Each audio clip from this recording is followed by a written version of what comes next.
instructions which were sent to Professor Marie and Moira Roth.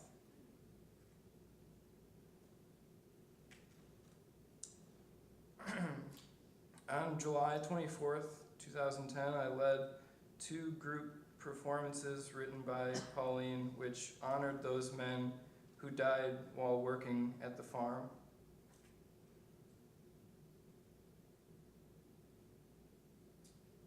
This is the cemetery. A procession of those in attendance struck stones together as we approached the Poor Farm Cemetery. Upon entering the cemetery, we enacted both the Poor Farm Cemetery grave rubbings and the sounding of the names performances.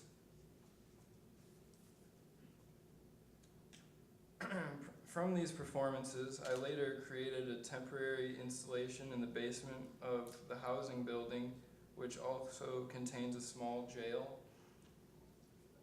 Here you can see the hanging grave rubbings, lit only by the natural light coming in from a half row of windows, creating an ephemeral memorial to them.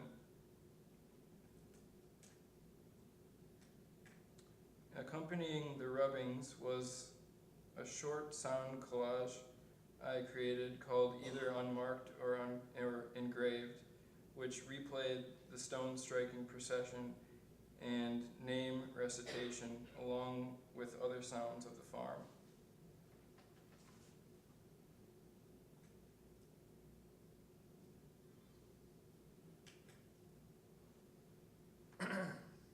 Inspired by the durational and deep listening activities of artists like Pauline Oliveros and Noé Cuellar, a few months ago I began to experiment with the physical process of producing long tones with deep breathing. I used my trombone in a performance called 12-Hour B-Flat, in which I played a B-Flat from 9 a.m. to 9 p.m. Of course, I couldn't possibly hold the note for 12 hours, so the performance became centered on producing the longest, most accurate B-flats over and over again while using a tuner, resting between the notes only to drink water and eat bread. This activity partly came from my anxiety as a young trombone player, striving for perfection.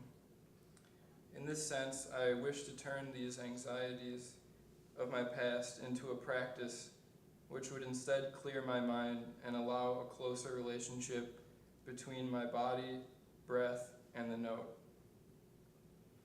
Throughout the performance, especially toward the end, I began to notice that my sense of time wavered and became totally attached to the length of each note.